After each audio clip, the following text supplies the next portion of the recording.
Welcome to Bounce, playful, unfussy conversations with SoCal's arts and culture stars. I'm your host, Susan Petrella, a lifelong arts and culture patron, advocate, and the rockstar consultant who rockets your business to success. Each Wednesday, I'm hanging out with cool, clever, creative individuals. Today's guest is Skeith DeWine.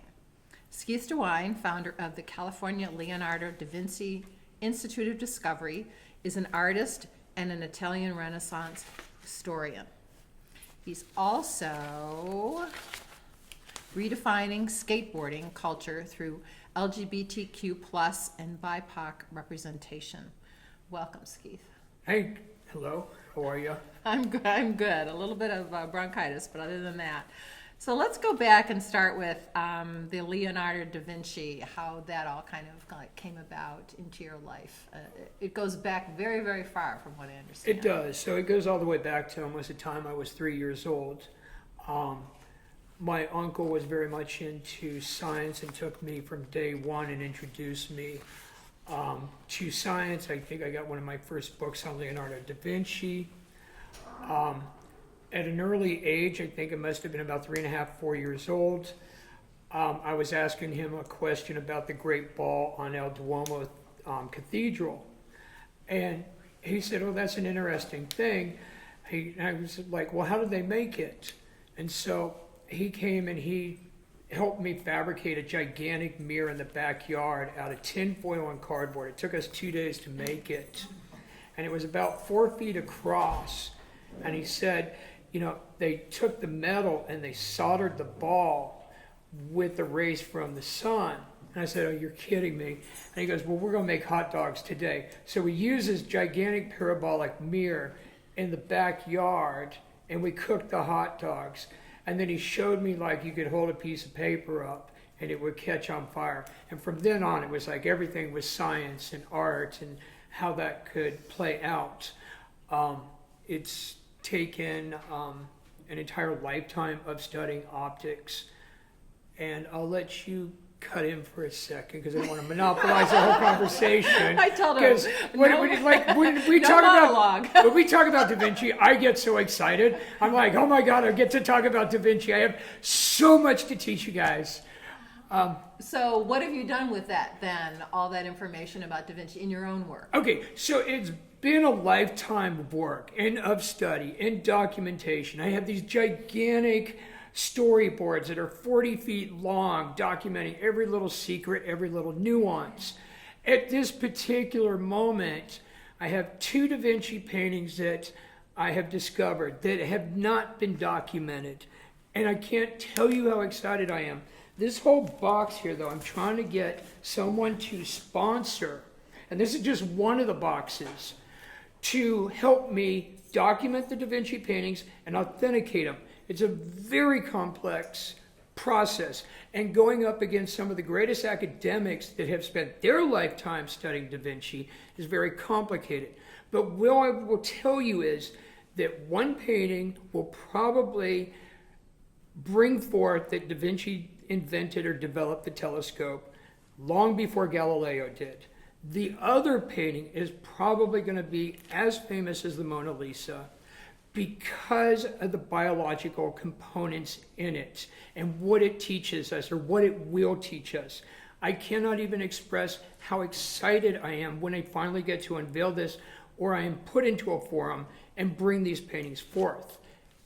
So is the Da Vinci work more kind of art history or does it inform, I mean, are you painting with what you found? Are you creating paintings or collage or sculpture or artwork of your own related to Da Vinci, or does... Okay.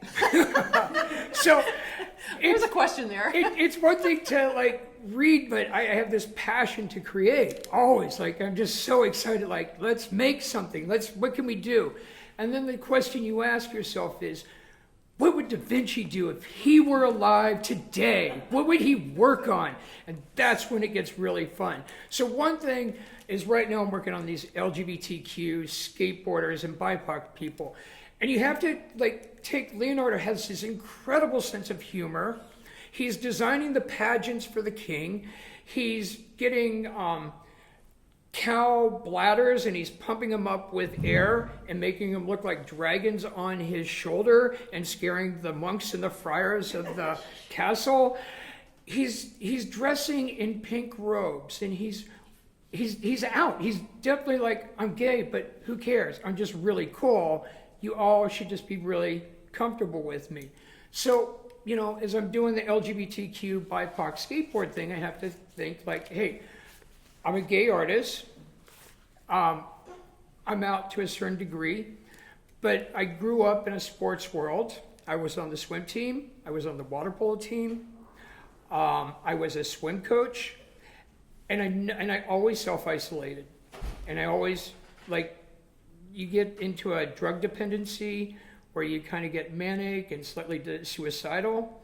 So with the LGBTQ skateboard project, I'm using old digital technologies and come back to that optic sensibility, but also putting forth all of these marginalized athletes. Wouldn't Da Vinci be saying, you need to be out there, you shouldn't be ashamed of yourself, and how can I convey that to you, and how can we do So are this? you creating, are you taking skateboards and putting digital art on them, or just, what is the actual art? Right now, you're we're creating? working in fashion design, which is a new forum for me, learning textile designs. Okay. There's also on the books to design what would a 21st century skateboard look like. Is it going to have a drone on the back of it? Could it have military applications? Could we have the Marine Corps have skateboards, bulletproof, that you could use as a shield? Would you pull the wheels off and they're actually plastic explosives? What would be the next evolution of skateboarding? So that's one aspect of it. And do you skateboard? I did. I'm getting older, and so I don't want to do anything. The funny thing is one of the paintings I just recently did is Fred Astaire. Now, Fred Astaire got old. What kind of painting was it? Was it oil or It's acrylic or digital technology. So it's a Okay. combination between drawing and digital. And I take it as we're looking around here with all the Hockneys, I watched David gravitate towards digital media arts. And so I was just like, yeah, I should Yeah, he probably. was doing some things on iPad. I saw it one Yes. time or whatever. And so Yes. I'm doing it, but I'm doing it on my cell phone and then blowing them up and then going back in and painting on them. And Fred Astaire was someone that was very gay friendly. He had all these LGBTQ choreographers. And as he got older, his legs weren't as limber. So he started trying to dance on skateboards. So I thought, I'm showcasing a lot of forgotten LGBTQ skateboarders, but I'm also, I'm trying to figure out how I want to go with this. I'm bringing forth lost heroes to the communities so that they can see that it's okay, especially the younger generation of skateboarders. So now this Fred Astaire painting, so what's the process for that, and how long does it take? Do you work on just this one work at a time, or several works at a time? And I'll do you work have on- them on a skateboard in this digital I have world? them on a skateboard. I'm painting it on my phone. Then I transfer it over to an iPad. Then I print it out. I may have to go back in and redraw it, photograph it again, and then put it back onto the iPad. So is there a program on your phone that you can paint with? Yeah. Oh, And so okay. I don't know that. I've gone very facile at it. Okay. So it's been fun. It's a really unique process. It sounds like you have a very creative mind and always inquisitive about different processes and such. Yeah, like one of the other projects I think we did a couple years ago was colony collapse disorder of honeybees, and how do we solve that? And I think we did 2 art exhibitions. We had a lot of imitators the minute we picked up and started doing bees. Everybody else was like, oh, I got a bee project too. But we were like right out there on the forefront. The minute I started hearing about colony collapse disorder, I was like, this needs to be addressed immediately. So how did you address it? What was in the show? So one, we first wanted to make a comparison so people would recognize how serious it was. And we started looking at old HIV ACT UP posters.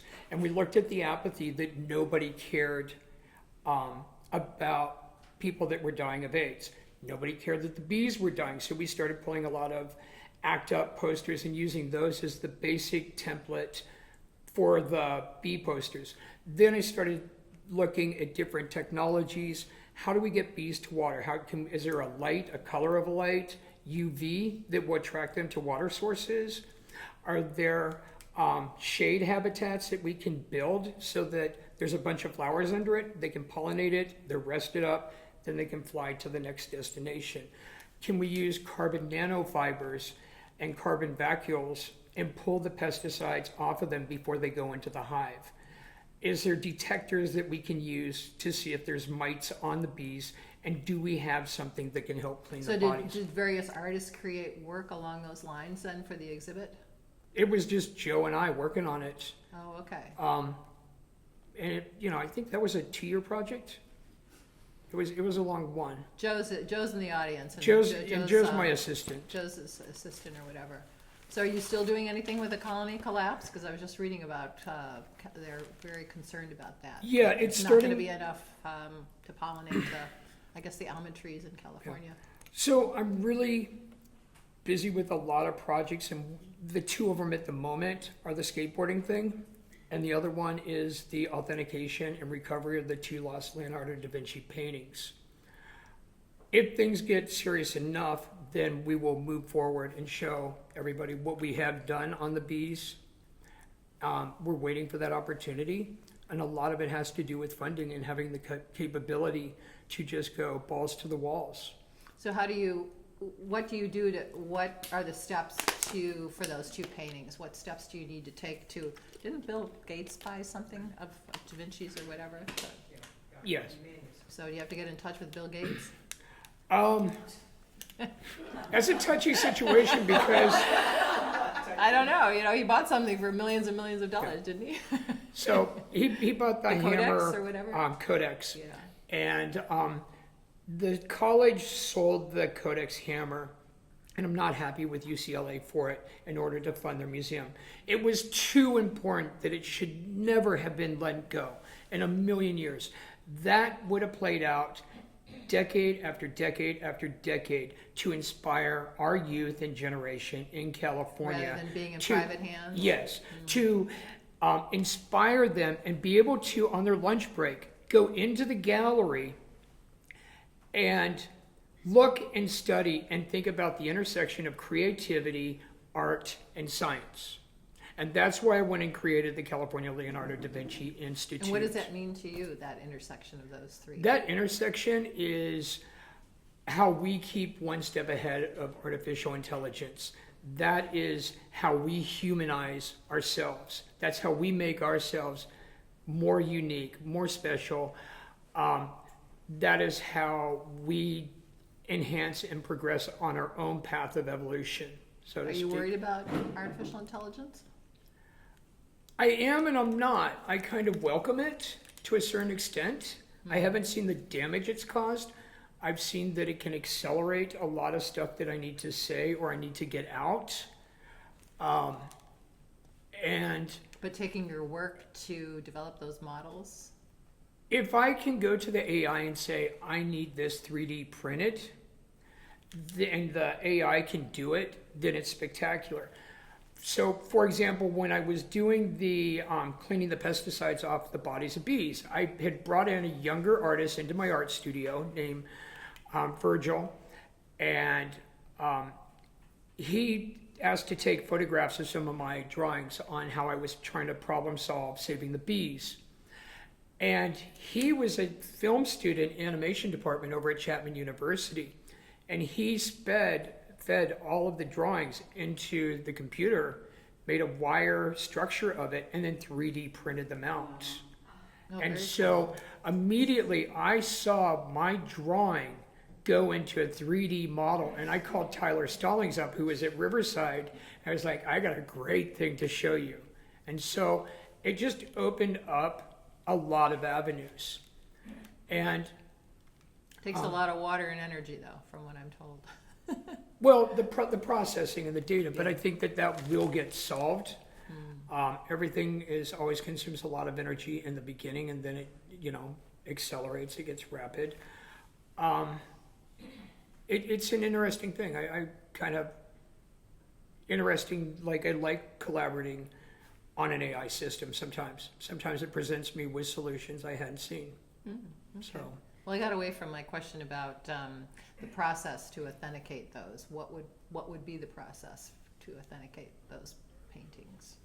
so I have to. Who do you have to contact? Who do you have to? I have to storyboard choose? everything out. I need to write and detail my findings. I have to be able to pull specific examples from other paintings and things that I have seen or discovered and lay those down onto the table and say, here's how and why I'm basing my argument on the authentication of the paintings. And then there's a whole other element that comes into optics that most of the scientists or the art historians won't know. In addition, artists have a better insight into Leonardo da Vinci than an academic historian.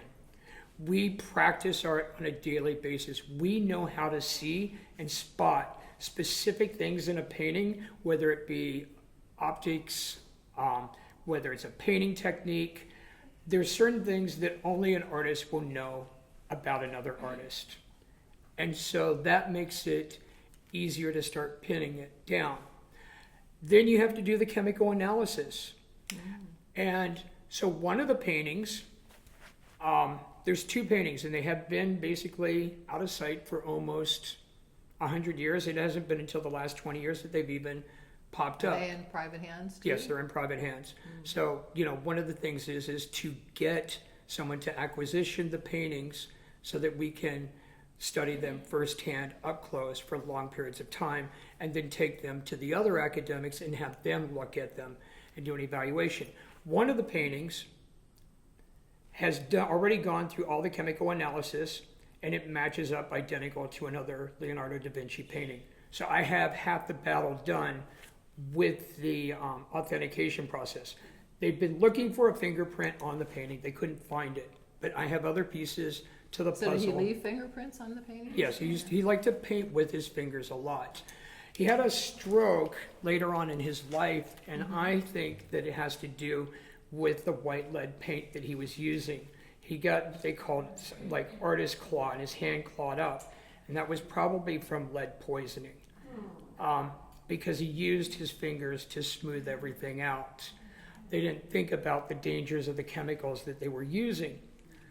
The other painting is spectacular, and it's right up there with the Mona Lisa. It is that important. I have gone through this painting 100 different ways. An attorney pointed it out to me.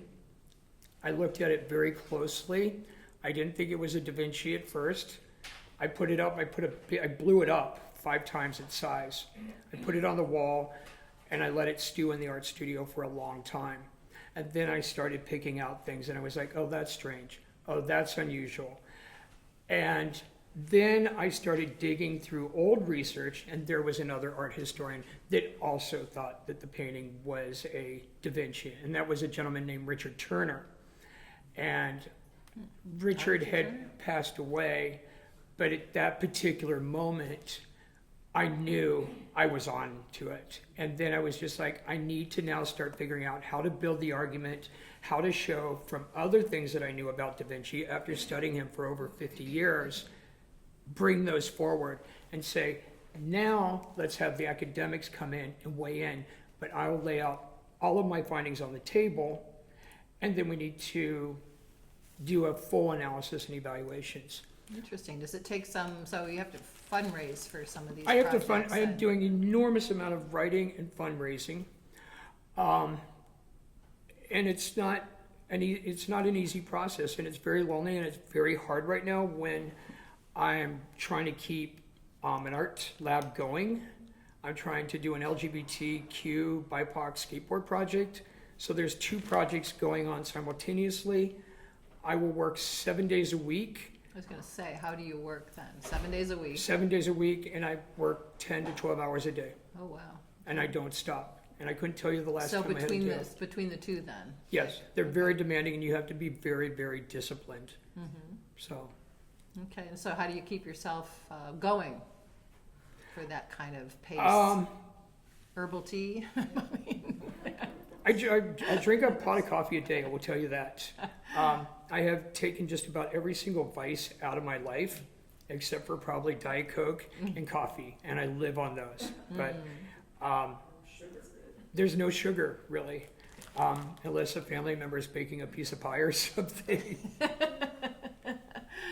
Wow. Oh my gosh. So, So wait, so is there, I think you wanted to kind of like, showcase something today. Okay. Have you done that? a little bit. I'm gonna kind of go into. Okay. So as an art We've got a historian, little bit more time. okay, we have a little bit more time. I love artifacts, and certain artifacts really inspire me to keep going. And one of my heroes, it just happened that we had a poster of the Lincoln Center up on the wall. And so the first artifact, and this is from the art preservationist side of me, this is a letter from Lincoln Kirstein. Now, this is the original letter, and I fought like tooth and nail to get it, by Lincoln Kirstein, and he's just graduated from college and he hasn't figured out what he's going to do with his life. He goes into the military and he starts accumulating all the drawings by the soldiers and bringing those forth. Then, after the war, the Nazis have looted all of the work throughout Germany. He's one of the first guys on the monuments, was he scene. one of the monuments He's one of the men? monument men. And he goes to reclaim and bring forth a lot of the Raphael paintings, all the Da Vinci drawings, help create up the Mona Lisa. So he's really a big deal to me. Then, as he leaves that portion of his life, he goes on to bring ballet to the American people. He creates the Lincoln Center. And what ties in is his inspiration to me is that he went to Mr. Walker, the famed photographer of the Depression, and sponsored him to go photo document the Great Depression and what was happening in America. And so I took that to heart with Mr. Kirstein, that I should be doing something like that with the LGBTQ and BIPOC skateboard scene. So I have been documenting a group of girls and trans skateboarders in the city of Santa Ana. Another one is, and I fought like tooth and nail to get this. This is the original press photo that was released to the newspapers of T.E. Lawrence. Okay, and so this is very rare. And if you see on the back, it's got all the different times. So this was the education of T.E. Lawrence. And this never comes out, but this was a special occasion today.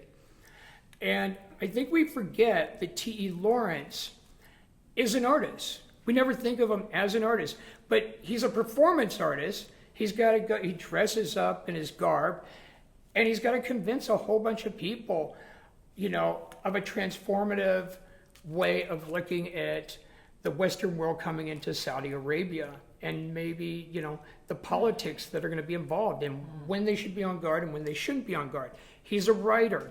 He's a cartographer. So he's been neglected and never seen or focused as an artist. But for me, it's always going after the impossible. And when everybody else tells you it can't be done, like the authentication of the Da Vinci paintings, I just think like, okay, T.E. Lawrence would have figured out a way to do it. So is that your mantra? Yeah, Okay. there's a lot. We have time for one more. Okay, so this is where it gets really interesting. This is Calhoun and her wife, and they were on Jersey Island. And they used to, when the Nazis invaded Jersey Island off the coast of England, they would slip propaganda into the German soldiers' pockets. When we were trying to get artwork into Russia, it kept getting stopped and opened up. So what we did was we put the artwork on the back of stamps, sent it into Russia. The artist would pull it off, be able to put it on their printing presses or on their fax machines and blow it up. Right now I'm working with the LGBTQ skateboarders, and we're sending off packets to Syria and Afghanistan. Now, I will put VPN numbers in there. I will put all sorts of contraband. My 501c sponsors Creative Vision Foundation. And a lot of times you cannot mess around with the politics of another country. They have the certain rules in America. But if you find a representative from the Red Cross and you have GPS numbers, you can get the information or the data with the GPS numbers, and maybe the Red Cross member can put medicine, antibiotics, they can put a metal detector to detect bombs out in the in the minefields. It might have the location of a safe house. So we can do drawings and then encode the drawings with the GPS codes. So if they have a phone, they know how and where to go, and something's been left behind for them. There's a lot of, we'll put a website address in there to an LGBTQ skate group. And that's in Afghanistan or in Africa or in Belarus or in Iran. And so we're figuring out ways to work the system. That's very cool. Yeah. Thank you. Thank you, Skeith, for sharing your story with us. You've made bounce. A special thank you to our generous sponsor, Coastline College, its Fine Arts Department and Art Gallery, David Michael Lee, Director, Curator, Professor. David's also Bounce's wonderful producer. Thank you, David.